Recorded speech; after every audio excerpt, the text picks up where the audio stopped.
ವರ್ಷಗಳ ಕಾಲ ಕಾರ್ಯದರ್ಶಿಯಾಗಿ ಮತ್ತು ಅದರಲ್ಲಿ ಬೇರೆ ಬೇರೆ ಹುದ್ದೆಗಳನ್ನು ನಿಭಾಯಿಸಿದವ. ಅಬ್ಬಕ್ಕ ಉತ್ಸವದ ಆರಂಭದ ಹೋರಾಟದಲ್ಲಿ ಕೂಡ ನಾನು ಭಾಗಿಯಾದ ಒಬ್ಬ ವ್ಯಕ್ತಿ. ನಾನು ಕೂಡ ಅದರಲ್ಲಿ ಒಬ್ಬ ಪದಾಧಿಕಾರಿಯಾಗಿಯೇ ಗುರುತಿಸಿಕೊಂಡವನಾಗಿದ್ದೇನೆ. ಅದರಿಂದ ಅಬ್ಬಕ್ಕನ ಮೇಲಿನ ಅಭಿಮಾನದಿಂದ ನಾನು ಹೇಳತಕ್ಕಂಥದ್ದು, ಕಳೆದ 10 ವರ್ಷಗಳಿಂದ ಅಲ್ಲಿ ಅಬ್ಬಕ್ಕನಿಗೆ ಒಂದು ಸ್ಥಳವನ್ನು ಮೀಸಲಿಟ್ಟಿದ್ದಾರೆ ಭವನ ನಿರ್ಮಾಣ ಮಾಡಲಿಕ್ಕೆ. ಸರ್ಕಾರ ಅನುದಾನಗಳನ್ನು ಕೂಡ ಮಂಜೂರು ಮಾಡಿ ಕೂಡ ಒಂದು ಶಿಲಾನ್ಯಾಸ, ಒಂದು ಕಟ್ಟಡ ಅಲ್ಲಿ ಮೇಲೆ ಮಾಡಲಿಕ್ಕೆ ನಮ್ಮ ಉಳ್ಳಾಳದ ಶಾಸಕರು ಅಲ್ಲಿ ವಿಫಲರಾಗಿದ್ದಾರೆ. ಆದ್ದರಿಂದ ಈ ಪ್ರತಿಭಟನೆಗಳು ಯಾರ ವಿರುದ್ಧ ಅಂತ ಕೇಳಿದಾಗ ಇವರ ಪ್ರತಿಭಟನೆ ಬ್ಯಾರಿ ಅಕಾಡೆಮಿಯ ವಿರುದ್ಧ ಆಗಿರಲಿಲ್ಲ. ಅವರ ಅಭಿಮಾನಿಗಳ ಹೋರಾಟ ಏನಂತ ಹೇಳಿದರೆ, 10 ವರ್ಷಗಳಲ್ಲಿ ಈ ದೇಶದ ಪ್ರಥಮ ಸ್ವಾತಂತ್ರ್ಯ ಹೋರಾಟಗಾರ್ತಿ ಆಕೆಯ ನೆನಪಿಗೋಸ್ಕರ ಮಾಡಬೇಕು ಅನ್ನತಕ್ಕಂಥ ಒಂದು ಜಾಗದಲ್ಲಿ ಒಂದು ಕಲ್ಲು ಹಾಕಲಿಕ್ಕೆ ಅಲ್ಲಿಯ ಶಾಸಕರಿಗೆ ಸಾಧ್ಯವಾಗಿಲ್ಲ. ಬ್ಯಾರಿ ಅಕಾಡೆಮಿ ಅಧ್ಯಕ್ಷರು 1 ತಿಂಗಳ ಒಳಗಾಗಿ ಸ್ಥಳವನ್ನು ತೆಗಿತಾರೆ. ಅಲ್ಲಿ 6 ಕೋಟಿಯನ್ನ ಸರ್ಕಾರದಿಂದ ತಗೊಂಡು ಬರ್ತಾರೆ, ಇನ್ವಿಟೇಷನ್ ಪ್ರಿಂಟ್ ಮಾಡ್ತಾರೆ, ಅಲ್ಲಿ ಉದ್ಘಾಟನೆ ಮಾಡ್ತಾರೆ.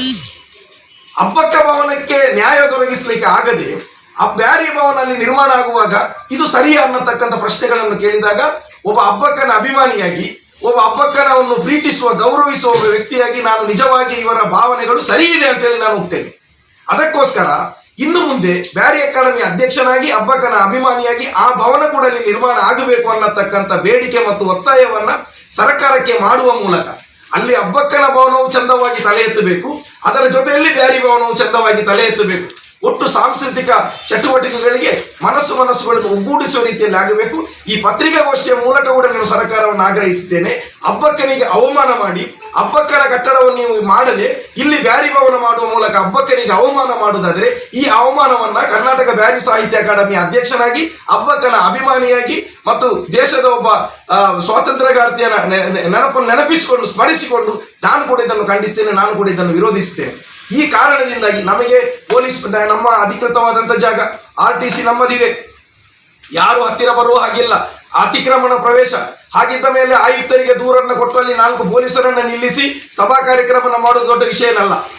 ಆದರೆ ಇನ್ನೊಬ್ಬರ ಮನಸ್ಸಿಗೆ ನೋವನ್ನುಂಟು ಮಾಡಿ, ಇನ್ನೊಬ್ಬರ ಮನಸ್ಸಿಗೆ ಘಾಸಿಯನ್ನುಂಟು ಮಾಡಿ, ಅವರ ಭಾವನೆಗಳಿಗೆ ಬೆಲೆ ಕೊಡದೆ ನಾವಲ್ಲಿ ಮಾಡಿದರೆ ಅದು ಖಂಡಿತವಾಗಿಯೂ ಬ್ಯಾರಿ ಸಾಂಸ್ಕೃತಿಕ ಭವನಲ್ಲಿ ಆಗುವುದಿಲ್ಲ.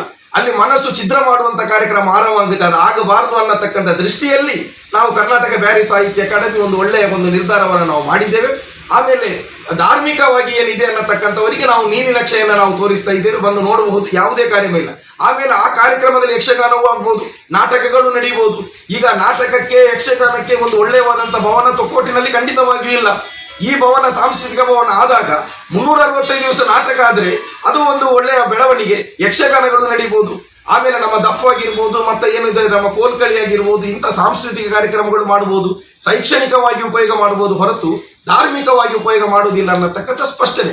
ಅದರಿಂದಾಗಿ ನನ್ನ ಒಂದೇ ಒಂದು ಮನವಿ ಸಾರ್ವಜನಿಕರಲ್ಲಿ, ದಯವಿಟ್ಟು ಯಾರದೇ ಮಾತಿಗೆ, ಯಾರದೇ ರಾಜಕೀಯ ಪ್ರೇರಿತವಾದಂಥ ಹೇಳಿಕೆಗಳಿಗೆ ನೀವು ಒಳಗಾಗಬೇಡಿ.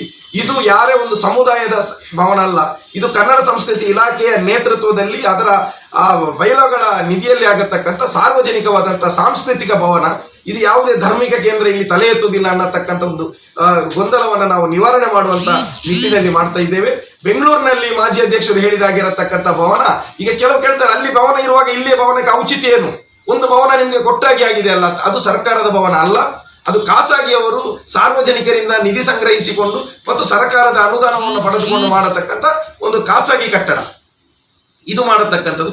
ಈಗ ಸ್ವಲ್ಪ ದಿವಸದಲ್ಲಿ ಕೊಂಕಣಿ ಭವನ ಅಲ್ಲಿ ಅಶೋಕನಗರದಲ್ಲಿ ಆಗ್ಲಿಕ್ಕಿದೆ, ಅವರಿಗೂ ಜಾಗ ಮೀಸಲಾಗಿದೆ. ಇನ್ನೊಂದು ಬಹಳ ಸ್ಪಷ್ಟ ವಿಚಾರ, ಇದು ನಾನು ಬಹಳ ಕ್ಲಿಯರ್ ಆಗಿ ಹೇಳ್ತಾ ಇದ್ದೇನೆ. ಇಲ್ಲಿ ಹಣ ಮಂಜೂರು ಮಾಡಿದಾಗ ನೋಡಿ ಒಂದು ಮಾತು ಹೇಳ್ತಾರೆ, ಏನಂತ ಹೇಳಿದ್ರೆ, ನಮ್ಮ ಅವಧಿಯಲ್ಲಿ ಬ್ಯಾರಿ ಅಧ್ಯಯನ ಬಿಟ್ಟು ಅದಕ್ಕಾಗಿ ಮನವಿ ಮಾಡಲಾಗಿತ್ತು ಅಂತ ಹೇಳ್ತಾರೆ. ಇವರ ಮನವಿಯ 1000 ಕಾಪಿ ನಾನು ನಿಮಗೆ ತೋರಿಸಬಲ್ಲೆ. UT ಖಾದರ್ ರವರಿಗೆ ಕೊಟ್ಟದ್ದು, ಜಯಮಾಲರವರಿಗೆ ಕೊಟ್ಟದ್ದು, ಆಮೇಲೆ ರಮನಾಥ್ ರೈ ಅವರು ಕೊಟ್ಟದ್ದು ಎಲ್ಲವೂ ಇದೆ. ಇವರಿಗೆ ಒಂದು ನಯಾ ಪೈಸೆ ಹಣವನ್ನ ತರಲಿಕ್ಕೆ ಸಾಧ್ಯವಾಗಿಲ್ಲ. ಇದು ನಮ್ಮ ಸಾಧನೆ ಅಂತೇಳಿ ಎಲ್ಲಿಯಾದರೂ ಉಳ್ಳಾಳದ ಶಾಸಕರು ಹೇಳಿದ್ರೆ ನಾನು ಬಹಿರಂಗವಾಗಿ ಸಾರ್ವಜನಿಕವಾಗಿ ಹೇಳ್ತಾ ಇದ್ದೇನೆ, ಇದು ಖಂಡಿತವಾಗಿ ಅವರ ಯೋಜನೆಗಳಲ್ಲ. ಯಾಕಂತ ಹೇಳಿದ್ರೆ ಇದು ಬರೀ ನಮಗೆ ಒಬ್ಬರಿಗೆ ಅಲ್ಲ, ಇದು 4105 ಕೋಟಿಯನ್ನ 4105 ಕೋಟಿಯನ್ನ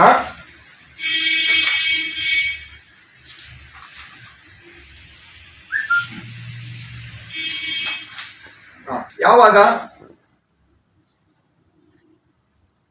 2019 ನವೆಂಬರ್ ಅಲ್ಲಿ ನಮ್ಮ ಸರ್ಕಾರ ಬಂದ, ಇದರಲ್ಲಿ ದಿನಾಂಕಗಳು ಕೂಡ ಇದೆ. 4,000 ಗಡಿ ಅಭಿವೃದ್ಧಿ ಪ್ರಾಧಿಕಾರದಿಂದಾಗಿ ವಿವಿಧ ಯೋಜನೆಗಳಿಗೆ ಅಲ್ಲಿ ನೀಡಲಾಗಿದೆ. ಒಂದೇನಲ್ಲ, 89 ಯೋಜನೆಗಳಿಗೆ ಒಟ್ಟು 4,105 ಕೋಟಿಯನ್ನ ಬಿಡುಗಡೆ ಮಾಡಿ ಮಂಜೂರು ಮಾಡಿರುವಂತದ್ದು. ಅದರಲ್ಲಿ ಆಗಿದೆ 6 ಕೋಟಿ ರೂಪಾಯಿ ಬ್ಯಾರಿ ಭವನಕ್ಕೆ ಬಿಡುಗಡೆ ಮಾಡಿರುವುದು. ಅದರಿಂದಾಗಿ ಇದರ ಸಂಪೂರ್ಣ ಕ್ರೆಡಿಟ್ ಏನಿದೆ ಇದು ನಮ್ಮ ಬಿಜೆಪಿ ಸರ್ಕಾರಕ್ಕೆ ಸಲ್ಲಬೇಕು. ನಾನು ಅಧ್ಯಕ್ಷರ ಆದಂತ ನಂತರದ ಇದು ಆದೇಶ ಆಗಿದೆ. ಇದನ್ನು ನಾನು ಎಲ್ಲ ಅಕಾಡೆಮಿಗಳಿಗೆ ಕೊಡುವ ಹಾಗೆ ಬ್ಯಾರಿ ಅಕಾಡೆಮಿಗೆ ಅಲ್ಲಿ ಕೊಟ್ಟಿದೆ.